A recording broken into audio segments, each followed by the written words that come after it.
नमस्कार, मैं हूं संजय शर्मा। आप देख रहे हैं 4PM गुजरात। गुजरात को अभी करना क्या चाहती है इस देश में? क्या लाखों नौजवान इसी तरह अपने सपनों को टूटता हुआ देखेंगे?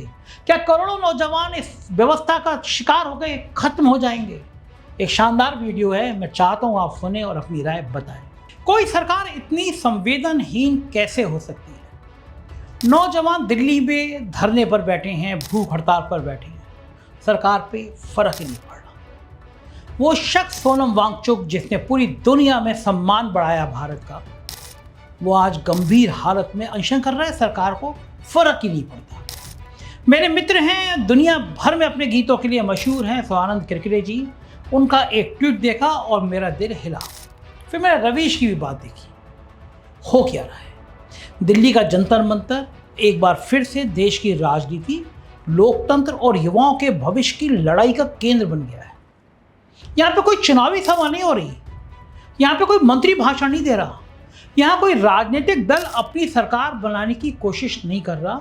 वहाँ बैठे हैं सोनम वांगचुक, लगातार कमजोर होते हुए, लगातार गिरते स्वास्थ्य के साथ, लेकिन अपनी मांगों और अपने समर्थन में बैठे युवाओं के लिए अड़े खड़े। ये होता है देश का भविष्य, और यही वो तस्वीर है जिसने पूरे देश का ध्यान अपनी ओर खींच लिया है। सवाल यह है कि आखिर ऐसा क्या हुआ कि सोनम वांगचुक को भूख हड़ताल पर बैठना पड़ा, आमरण अनशन पर बैठना पड़ा? आखिर ऐसा क्या हुआ कि हजारों लाखों युवा उनके साथ देश भर में खड़े हो गए? आखिर ऐसा क्या हुआ कि विपक्षी दलों के नेता जंतर मंतर पहुंचने लगे? और आखिर ऐसा क्या हुआ कि सोशल मीडिया पर लाखों करोड़ों लोग इस आंदोलन की चर्चा कर रहे हैं? किसी भी आंदोलन को समझने के लिए उसके पीछे छिपे दर्द को समझना पड़ता है। कोई व्यक्ति यूं ही अपनी जान जोखिम में डालकर भूख हड़ताल पर नहीं बैठता। कोई भी युवा यूं ही दिल्ली की सड़कों पर नहीं उतरता। कोई परिवार यूं ही अपने बेटे बेटी को आंदोलन में शामिल होने की अनुमति नहीं देता। जब व्यवस्था पर भरोसा कमजोर होने लगता है, तब आंदोलन पैदा होते हैं। जब युवाओं को लगता है कि उनकी आवाज नहीं सुनी जा रही, तब आंदोलन पैदा होते हैं। जब मेहनत करने वालों को लगता है कि उनके साथ न्याय नहीं हो रहा, तब आंदोलन पैदा होते हैं। आज जंतर मंतर पर बैठा हर युवा एक कहानी है। कोई गांव से आया है, कोई छोटे शहर से आया है, कोई कोचिंग की दुनिया से आया है, कोई कई वर्षों से प्रतियोगी परीक्षाओं की तैयारी कर रहा है, कोई अपने परिवार की उम्मीदों का बोझ लेकर चल रहा है। उनकी मांगे चाहे जो भी हों, उनका दर्द एक है। वो चाहते हैं कि उनकी आवाज़ सुनी जाए, ये गूंगी बहरी सरकार उनकी आवाज़ को सुने। भारत दुनिया का सबसे युवा देश कहलाता है भी। ये बार बार कहा जाता है कि भारत का भविष्य उसके युवाओं के हाथ में है। लेकिन अगर वही युवा ये महसूस करने लगे कि व्यवस्था उन्हें सुनने को तैयार नहीं है, तो यह किसी भी लोकतंत्र के लिए गंभीर चेतावनी होती है। सोनम वांगचुक का आंदोलन इसी चेतावनी का प्रतीक बन गया है। दिल्ली में बैठे युवा केवल एक संगठन का समर्थन नहीं कर रहे, वो एक संदेश देने की कोशिश कर रहे हैं कि देश के युवाओं की बात को हल्के में नहीं लिया जा सकता। आज का युवा पहले जैसा नहीं है। आज का युवा सवाल पूछता है, आज का युवा जानकारी रखता है, आज का युवा सोशल मीडिया के जरिए अपनी बात पूरे देश तक पहुंचा सकता है। आज का युवा ये जानना चाहता है कि उसके भविष्य के बारे में फैसले कैसे ले रहे हैं, कौन ले रहा है। और यही कारण है कि जब कोई आंदोलन युवाओं से जुड़ जाता है, तो वो केवल राजनीतिक आंदोलन नहीं रह जाता, वो सामाजिक आंदोलन बन जाता है। भारत का इतिहास युवाओं के आंदोलनों से भरा पड़ा है। स्वतंत्रता आंदोलन में युवा आगे थे, जेपी आंदोलन में युवा आगे थे, भ्रष्टाचार विरोधी आंदोलन में युवा आगे थे, निर्भया आंदोलन में युवा आगे थे। हर बड़े बदलाव के पीछे युवाओं की शक्ति यही रही है, और आज फिर युवा सड़क पर है। लेकिन इस बार लड़ाई किसी सरकार को गिराने की नहीं है। इस बार ये लड़ाई ये महसूस कराने की ये देश के युवाओं की आवाज़ है, और उसको पूरे देश को सुनना चाहिए। सोनम वांगचुक की सबसे बड़ी ताकत यही है कि उन्हें लोग एक ईमानदार आवाज़ के रूप में देखते हैं। वो कोई बड़े उद्योगपति नहीं है, वो कोई बहुत बड़े राजनीतिक नेता नहीं है, वो किसी पद की मांग नहीं कर रहे, वो किसी भी चुनावी टिकट की मांग नहीं कर रहे। वो केवल ये कह रहे हैं कि युवाओं की बात सुनी जाना चाहिए। सरकार के कानों तक ये बात पहुंच ही नहीं रही है। यही कारण है कि उनका अनशन केवल एक व्यक्ति का अनशन नहीं रह गया, वो एक प्रतीक बन गया है। एक ऐसा प्रतीक जो व्यवस्था और युवाओं के बीच बढ़ती हुई दूरी को दिखा रहा है। आज उनकी तस्वीरें देखकर लोग चिंतित हैं, क्योंकि हर गुजरते दिन के साथ उनका स्वास्थ्य कमजोर हो रहा है। और ये चिंता केवल उनके समर्थकों की नहीं है, उन लोगों की भी है जो उनसे राजनीतिक रूप से सहमत नहीं है।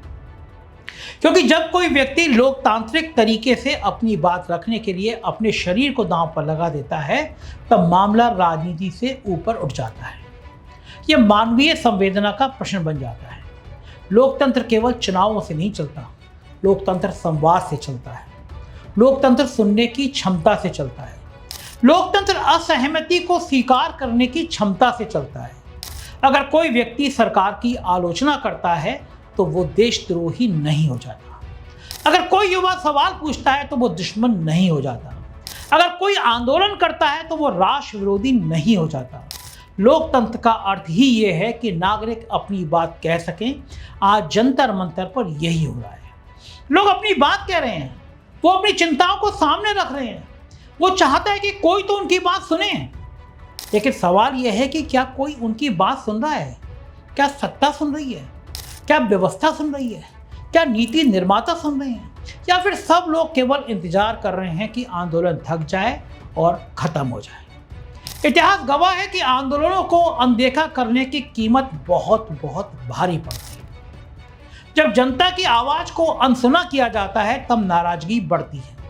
जब संवाद नहीं होता तब अविश्वास बढ़ता है। जब अविश्वास बढ़ता है तब लोकतंत्र कमजोर होता है। आज जरूरत किसी जीत और हार की नहीं है। आज जरूरत बातचीत की है। आज जरूरत समाधान की है। आज जरूरत भरोसा बहाल करने की है। युवाओं का गुस्सा केवल गुस्सा नहीं होता, उसके पीछे उम्मीद भी होती है। क्योंकि अगर उन्हें उम्मीद ना होती तो वो आंदोलन ही नहीं करते। अगर उन्हें भरोसा नहीं होता तो वो अपनी बात रखने की कोशिश ही नहीं करती। इसलिए हर आंदोलन को केवल विरोध के रूप में नहीं देखना चाहिए, उसे समाज के फीडबैक के रूप में भी देखना चाहिए। उसे ये समझने की कोशिश करनी चाहिए कि आखिर लोग क्या कहना चाहते हैं। आज जंतर मंतर पर बैठे युवा यही कह रहे हैं कि हमें सुना जाए, हमें समझा जाए। हम केवल आंकड़ों के रूप में हमें मत देखिए, हमें इंसान के रूप में देखिए। हमारे सपने हैं, हमारी उम्मीदें हैं, हमारे परिवार हैं, हमारा भविष्य है। और यही संदेश पूरे देश में गूंज रहा है, हर तरफ गूंज रहा है। युवाओं में गुस्सा बढ़ता जा रहा है। परिवार के लोग कह रहे हैं हमारे बच्चों के संग सरकार क्या कह रही है। लाखों परिवार इस आंदोलन को देख रहे हैं, क्योंकि हर घर में एक युवा है। हर घर में कोई ना कोई कंपटीशन की तैयारी कर रहा है। हर घर में कोई ना कोई अपने भविष्य को लेकर चिंतित है। इसलिए यह आंदोलन केवल दिल्ली का आंदोलन नहीं है, ये पूरे देश का आंदोलन बनता जा रहा है। यही कारण है कि अलग अलग राजनीतिक दलों के नेता वहां पहुंच रहे हैं। यही कारण है कि गोदी मीडिया इस पर चर्चा नहीं कर रही, डर रही है। और यही कारण है कि कलाकार और सामाजिक कार्यकर्ता अपनी राय दे रहे हैं।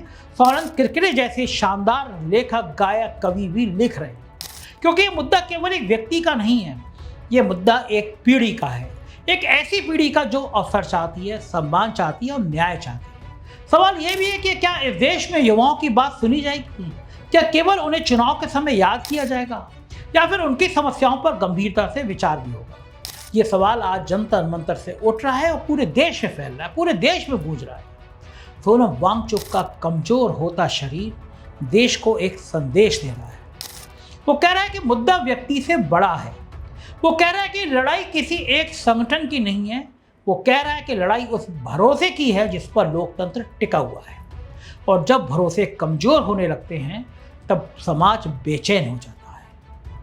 आज समाज में वही बेचैनी, वही तड़प, वही पीड़ा दिखाई दे रही है। लोग जानना चाहते हैं कि आगे क्या होगा। क्या सरकार बातचीत करेगी? क्या कोई प्रतिनिधिमंडल मिलेगा, या फिर यह आंदोलन और लंबा चलेगा? इन सवालों का जवाब अभी भी किसी के पास नहीं है। लेकिन इतना जरूर है कि जंतर मंतर पर जो हो रहा है उसने देश को सोचने पर मजबूर कर दिया है। उसने सवाल खड़ा कर दिया है कि क्या हम अपने युवाओं को पर्याप्त महत्व दे रहे हैं? क्या हम उनकी चिंताओं को समझ रहे हैं? क्या हम उनके भविष्य को लेकर उतने गंभीर हैं जितना होना चाहिए? क्योंकि किसी भी देश की सबसे बड़ी संपत्ति उसके प्राकृतिक संसाधन नहीं होते, उसकी सबसे बड़ी संपत्ति उसके युवा होते हैं। और अगर युवा निराश हो जाए तो देश कमजोर हो जाता है। अगर युवा आशावान रहे तो देश मजबूत हो जाता है। आज लड़ाई इसी आशा को बचाने की है। आज लड़ाई इसी भरोसे को बचाने की है। आज लड़ाई इसी विश्वास को बचाने की है और यही कारण है कि सोनम वांगचुक का यह अनशन केवल एक अनशन नहीं रह गया, ये एक प्रतीक बन गया है, एक सवाल बन गया है, एक चुनौती बन गया है और शायद एक अवसर भी बन गया है। एक अवसर व्यवस्था के लिए, एक अवसर सरकार के लिए, एक अवसर लोकतंत्र के लिए कि वो दिखाए कि वो अपने युवाओं की बात सुन सकता है, वो दिखाए कि संवाद अभी भी जिंदा है, वो दिखाए कि लोकतंत्र केवल वोट डालने का नाम नहीं है बल्कि नागरिकों की आवाज़ सुनने का नाम भी है। आज देश इंतजार कर रहा है, युवा इंतजार कर रहे हैं, जंतर मंतर इंतजार कर रहा है और शायद इतिहास भी इंतजार कर रहा है कि इस कहानी का अगला अध्याय क्या होगा, क्या संवाद होगा, क्या समाधान होगा या फिर संघर्ष और लंबा चलेगा।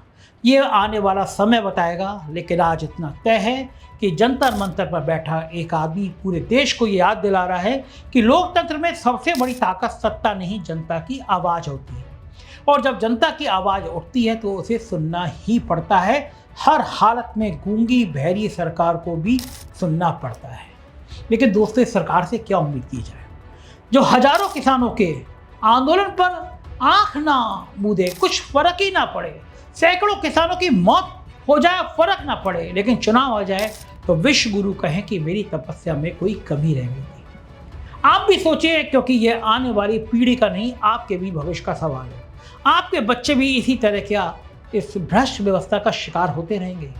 परीक्षा लीक होती रहेगी, नकल होती रहेगी, बेरोजगारी बढ़ती रहेगी और अग्निवीर जैसी व्यवस्था खत्म होती जाएगी। नेताओं का भ्रष्टाचार बढ़ता रहेगा, वो करोड़ों अरबों रुपए कमाते रहेंगे, नौकरशाही नोटों की गड्डी भी सोएगी और आपका बच्चा सड़क पर सोएगा। बड़ा सवाल है, सोचिएगा जरूर। जय हिंद।